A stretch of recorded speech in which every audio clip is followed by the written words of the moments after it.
sometimes you have to put yourself in a place of just to listen. You know, are you truly listening, or are you trying to fix? You're trying to fix something that it's not up to you to fix, or maybe it's not doesn't need fixing now. It just needs to be heard. Welcome to another Happy Hour with Chaz. Today we have such an amazing topic to cover: mental health, especially amongst veterans. And we want to jump right into this. So let's start. We have Dr. Galloza, who's also a clinical psychologist. She also does a lot of DBQs for us here in the firm. And we're going to go over her background, what got her into this, and more importantly, how she served more veterans across the country. So with that being said, Dr. Galloza, welcome to the show. How are you?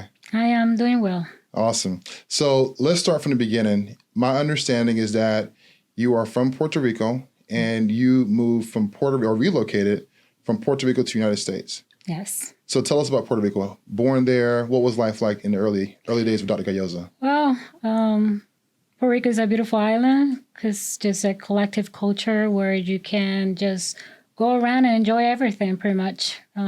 People, just the food, the beach, you know, you cannot just change that. Being able to go and do everything you had to do in 10 minutes flat. Go to the grocery and the bank and small town. Okay. So it's kind of nice. So what part of Puerto Rico are you from? What city? I am from Aguada, Puerto Rico, Okay. Which is not the capital. It's just an area that is more calmer in a way. Okay. You know, I've always had this question about how people come from not other countries, because it's American territory, but other parts and come to the United States. And I had one, more importantly, that don't speak English. I started with 3 guys in basic training, Dorado, Luna, and Perez. And out of all 3 of them, only one spoke fluent English. The other 2 didn't speak very good English, and one didn't speak English at all, Dorado. From your experience, how do people conquer not being able to speak English and come to the United States and make a living for themselves and become prosperous human beings? How does it work? Well, that's kind of that's an interesting question, because I guess that in that situation, I think need is just, as we know, the mother of all inventions in a way.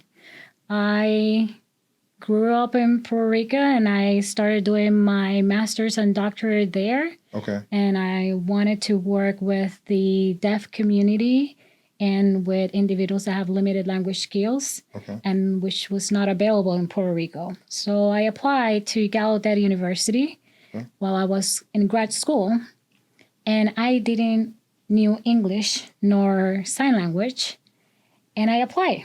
Whoa, wait a second. You didn't know English or sign language. Yes. You applied to Galloza. Yes, I got in. And I got in. You're brave. Yes, that's a word that we can use for it. We can use that word, yes. It's not recommended. Yes. Yeah, absolutely. It's not recommended. No, it's just, I guess at that point I feel I was a little bit tenacious about what I actually wanted to do. I was told that the research I wanted to do could not be done in the island because there was no one. Okay. That could support that type of research. And the need was so great. And I know Puerto Rican Sign Language because I learned that in the island. And I wanted to be able to support that community that had become so dear to me. Wow. So I applied. And, with my mediocre English, did my interviews, right? Okay. And then they called me and I said, well, I don't have money for this. Okay. I cannot do this. So, but at that point, I have been doing my schooling through being research assistants and doing all this other stuff, and have publishing chapters in book with other people related to Latino psychology specifically. So they submitted my application for the Further Scholarship Award, which is an award that they give to one person that comes in that year from all different graduates program. Okay. And it's a full scholarship for 3 years that covers everything. And I got it. So is this at the postgraduate level or this at the This graduate is level? just for my doctorate. For your doctorate, okay. And how long was your doctorate program? Well, I was there for 7 years or so. 7 years. Yes. Was the graduate program? Graduate program. Wow. Yes. Wow. Yeah. Life happens. Yeah. No way. How expensive is that? Like 100K? 150? 200? I cannot, I don't know because I got a scholarship. So Yeah. what I did was that I finished all my classes in 3 years Okay. because it's not recommended again. But going back to the question of the language, sort of, I arrived there and I had to learn it in 1 semester, the English, and then I had to figure it out, the sign language, in a year because I was not going to have an interpreter, an English interpreter, which was not doing nothing because I didn't understand English that well. But the next year, and I was able to do it. Wow. So what I hear here is someone that has grit, determination, and resiliency. And, you're in the mental health space as well as a clinical psychologist. How do you think that your grit, determination, and resiliency apply to you becoming a clinical psychologist? I think the decision to become a clinical psychologist in my life, when it came to my life, came from the understanding of what I truly wanted to do with my life. And more than that, with the main question that I always had, why people do the things they do. Right. And what make a person that person. Mm-hmm. But more than that, I think is what can someone do that would allow that person to be what they should be or what they could be more. Right. Mm-hmm. It's something, I was in sports all my life. So what sport did you play? I played volleyball. Okay. And I played volleyball in college. Okay. And I played volleyball professionally. Wow. Okay. And that's part of the thing. You go to training, you have to do a lot of things to be able to get things done. Absolutely. But more than that, you had to have certain people in your life that will see potential in you, and that will give you the strategies for you to achieve that potential. Absolutely. I don't think a lot of people see that when it comes to a person in itself. Okay. They just see it as a skill. But a person has a lot to offer. Absolutely. But sometimes, and a lot of time, unfortunately, I think, people are not seen for what they could be. Absolutely. They just are seen for what they have done thus far. Yeah. A lot of our veterans also share sentiments of that as well. We have a lot of guys and gals that are exiting the military service, and they're dealing with, nightmares and demons and past trauma and deployments and so forth. What advice do you have in regards to that support? You spoke of support. You spoke of having, seeing people for a person and what they offer. What advice would you have for civilians out there that are trying to help their fellow husband, wife, niece, aunt that has suffered from mental health from the military? I think at times you have to put yourself in a place of just to listen. Are you truly listening, or are you trying to fix? You're trying to fix something that it's not up to you to fix, or maybe doesn't need fixing now. It just needs to be heard. Yeah. And it can be a scary situation. I understand that. And at times, I guess it's even harder when the person you knew came back and is no longer. Right. The person you knew before they left. They were no longer. That person changed, and that person is not coming back. Yeah. Now you have a new person, in my view, a stronger person, because he had to survive a lot. So let's be compassionate and just hear it. Absolutely. Just listen, and then let's try to work at it together. Yeah. Just not just, okay, well, we have to fix this. Well, do we have to fix this, or do we need to approach this in a different way? Right. Why not? Right. I'm raising daughters right now. I have two daughters, a 16-year-old and 11-year-old.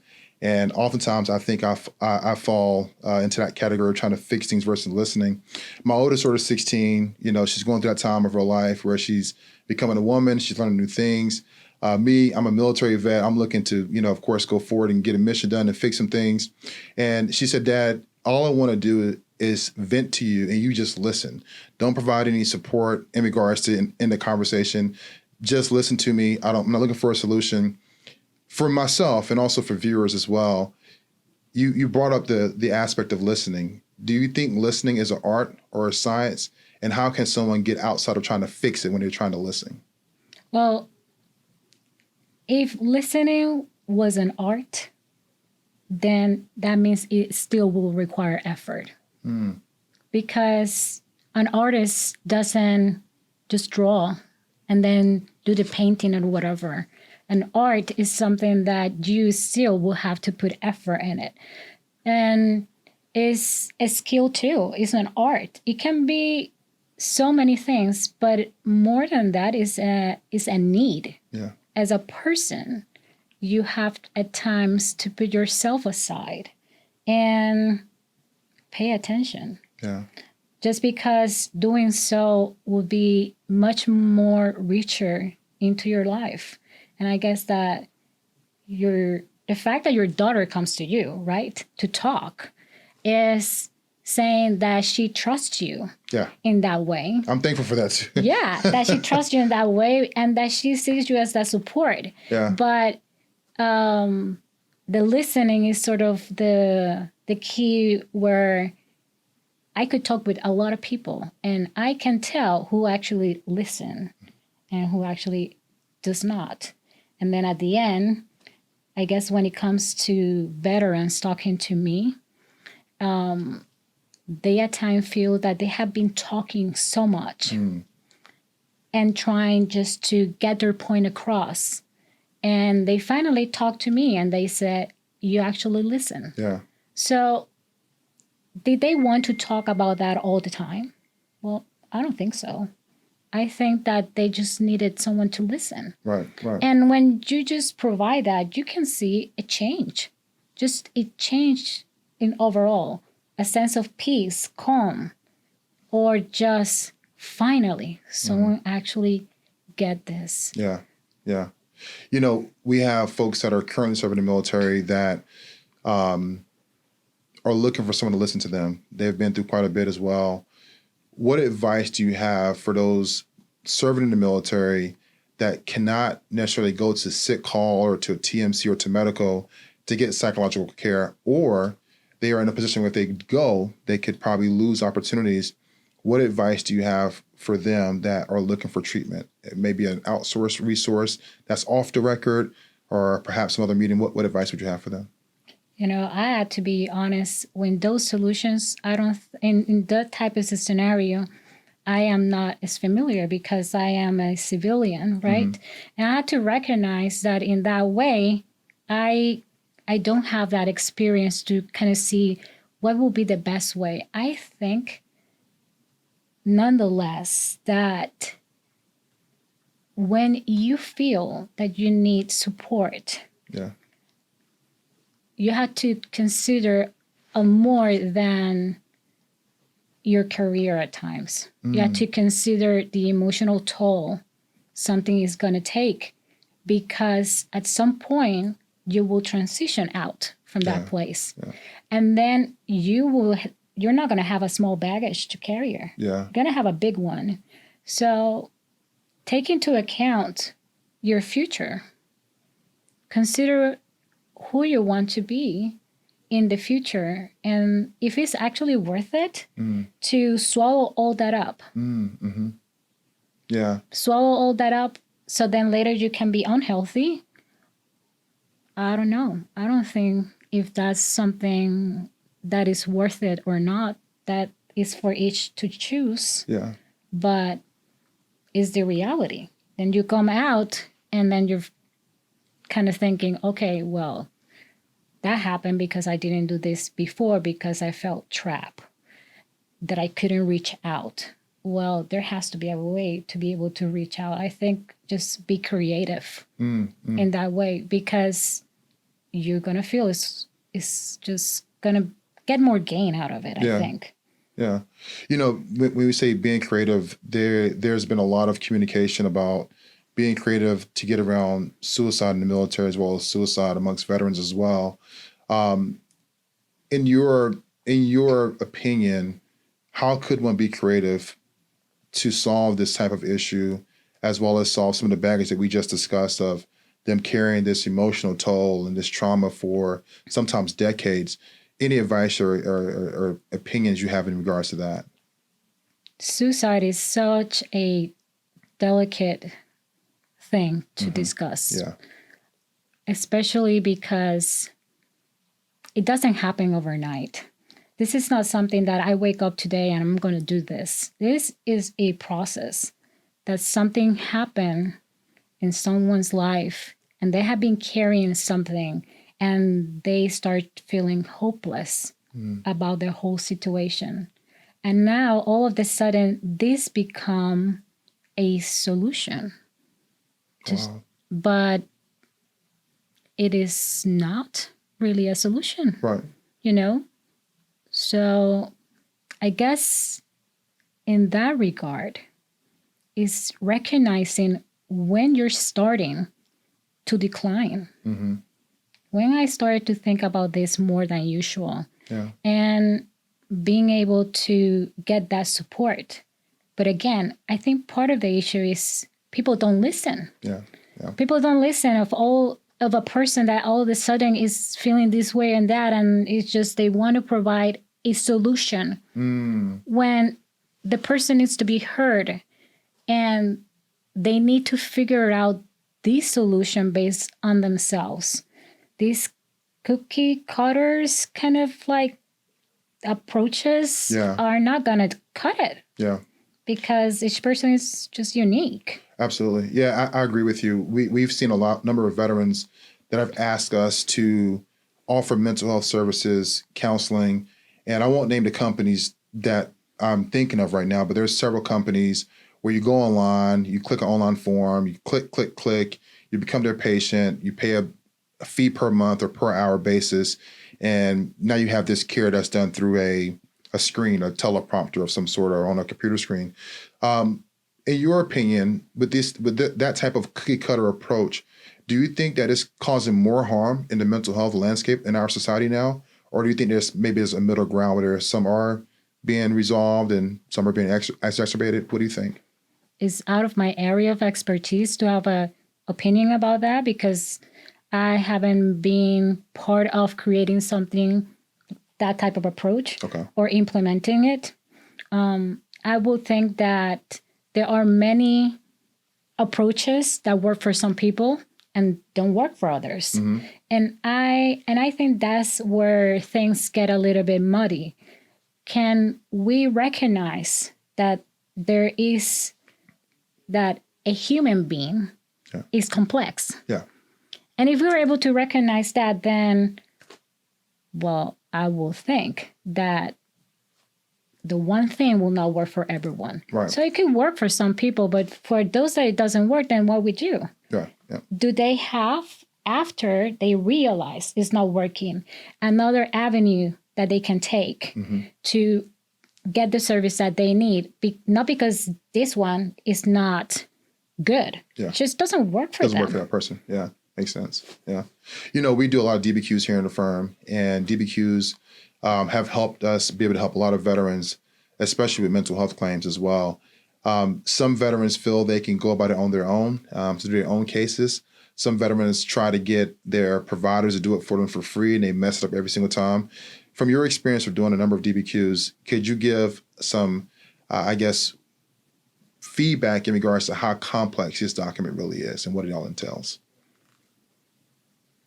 Again, when you look at something that looks very straightforward and you don't look actually what the form is asking Asking, for right. because it's just, it's a checklist. Right. And it has just these simple questions. Come on, how this affect your, I don't know, your family and your social life? And this is very straightforward to answer.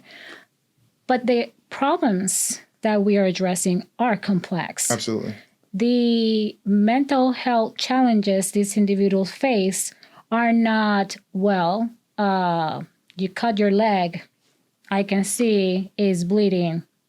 So A, B, C, and D. Right. This is something that at times requires a skilled professional to recognize what the person is actually saying, because each symptoms, each mental health challenge present in so many different ways that when the time comes to answer those questions, that professional can actually reflect, well, yes, they have problems here because of this, but this is happening. Yeah. Because they are experiencing these mental health challenges.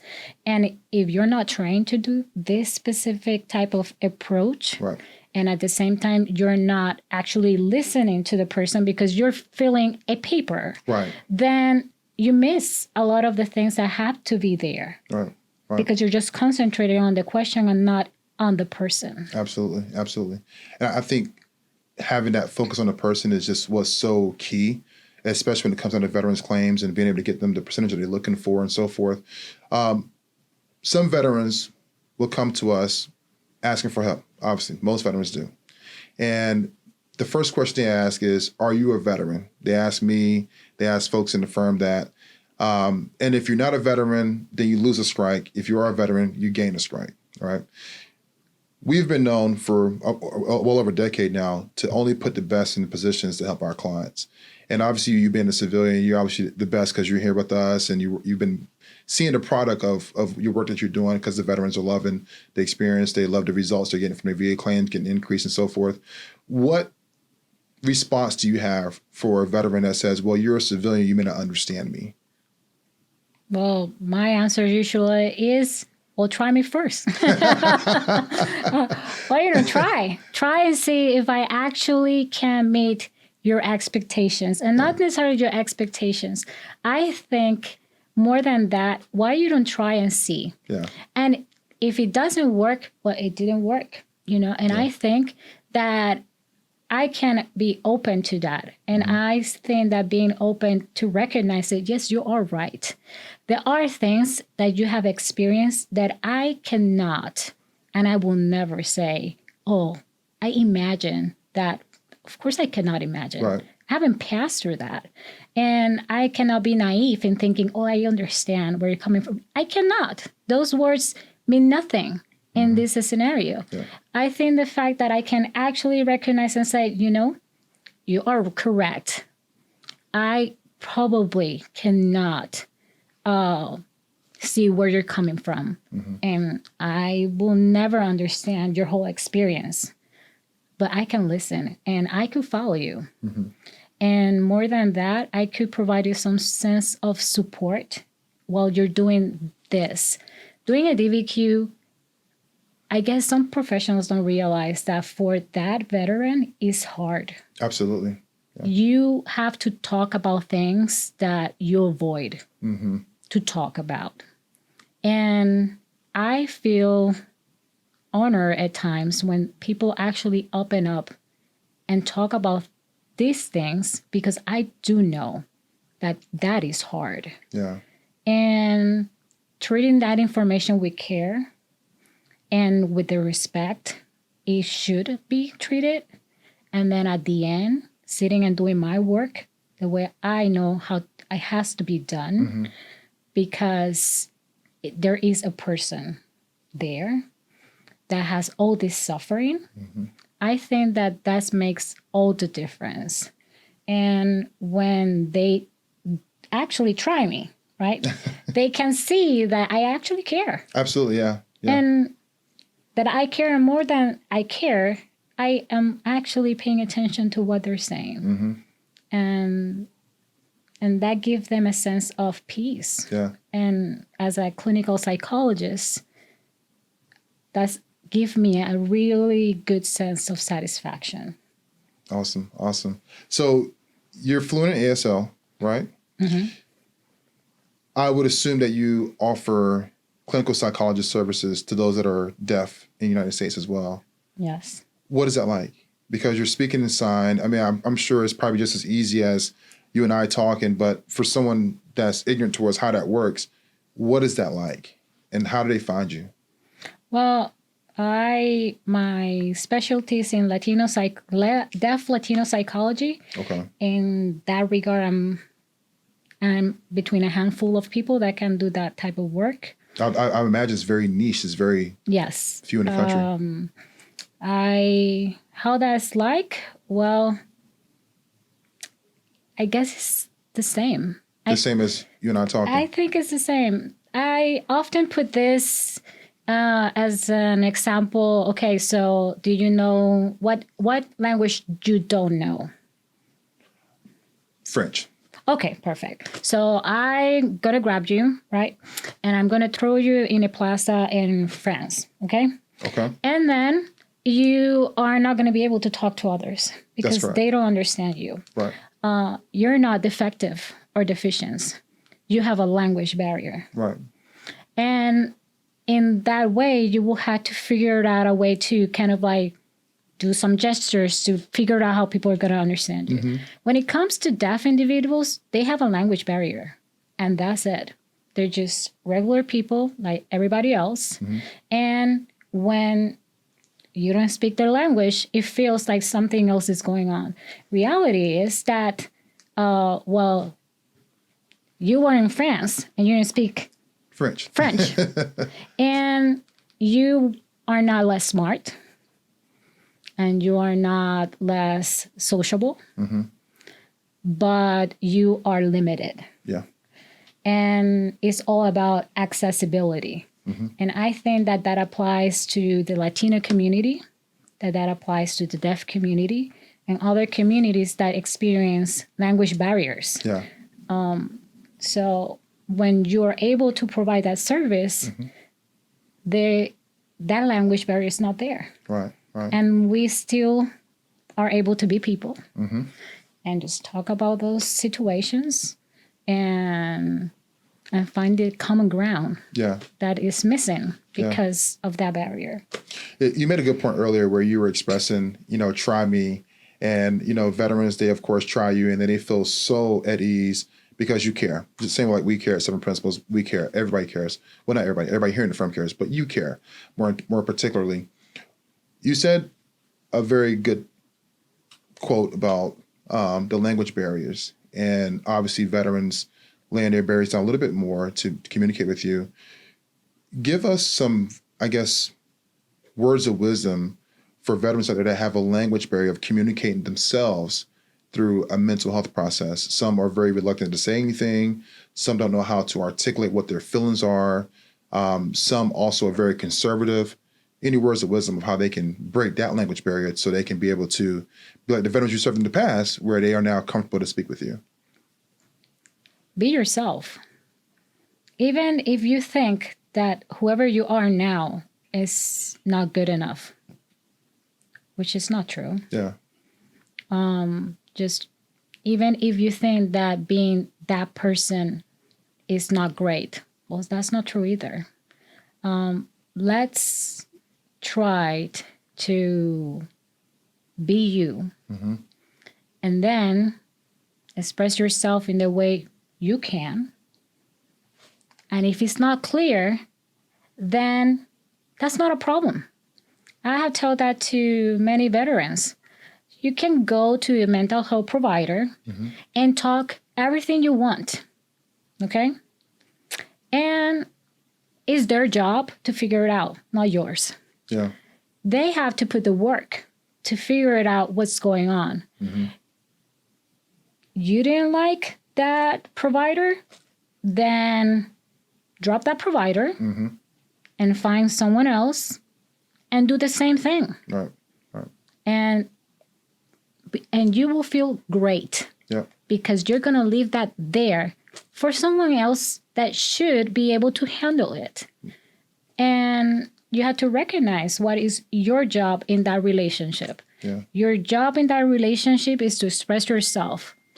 Their job is to figure it out. Yep. And give you the support you need. And if they're not cutting it, well, it's not because of you. You are not the problem. Absolutely. Yeah. You know, a lot of our clients, they come to us for DBQs because they probably were underrated severely, which are the bulk of clients. Some were also denied as well because of what you just shared. They went through a provider that didn't care. They did a DBQ or a CMP exam that was extremely quick, maybe 15 minutes or so, maybe even less than that. I guess from your perspective, what advice would you have for any other providers that are listening now of how they can better take care of veterans from a DBQ and a CMP and examination mental health standpoint? I think that just pay attention to what they're saying. Mm-hmm. Do not structure your interview in a way that, okay, I'm going to go first here, here, and there. I'm going to follow the whole form because this is what I'm supposed to do. 1, 2, 3, 4, 5, 6. That's it. If you're a mental health provider, you know that mental health symptomatology is not straightforward. Yeah. And if you don't know it, then you have a problem. Bigger problem. You have a problem. Yeah. Completing the DBQ is not the problem. Sure. If you have that problem. Yeah. But knowing that from the get-go, then follow the client. And if you're skilled enough, you will be able to guide the client through the questions seamlessly in a way that they feel comfortable and they don't feel just like another number that crossed your desk and that person left worse than they arrived. The issues with these DBQs because people have to talk a lot about what they don't want to talk a lot. And as a provider, you need to be mindful that doing that is painful.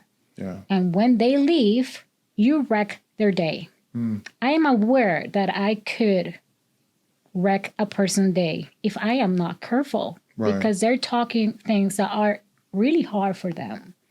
So be kind. Be compassionate about your work and the consequence your work has. Even if you do that for half an hour with a person. Yeah, absolutely. Well, I mean, this has been amazing. I mean, there's so much I'm learning just from talking with you. In closing, what are some things that Dr. Galloza likes to do for fun? I like to, and I'm not that exciting, I guess. But I will say I like to play volleyball, of course. Okay. And I like to read. I like to play chess once in a while. A lot, too. And I don't know. I just like to take care of other things in my life. Okay. How often do you go back home to Puerto Rico? I usually go once a year. Once a year? Because during the summertime or? Usually during the holidays or when here is really cold because I cannot deal with the cold still. It's like, it's not my season. It's not my season. So I just go when it's really cold. I don't know, February, just there. Okay. And then I can skip that part from the weather. And then I can come back and, survive the rest until spring arrives. And then finally we get summer. Yeah. So. Well, I really appreciate you coming onto the show, and it's been definitely a pleasure hosting you and just learning more about the mental health side. Because obviously, when clients come to us with problems, we're not solving them. We're sending to you for a solution, and that's well out of our wheelhouse. So, for veterans out there, I know they're thankful for it because they tell us. I'm sure they tell you as well, and we're also thankful that we can be a part of your vision and your journey through this process. So, for viewers out there, if you want to get in touch with Dr. Galloza, we make sure we tag her into the comments below so you can answer your questions and stuff like that. So, thank you for joining Happy Hour with Chaz, and we're out.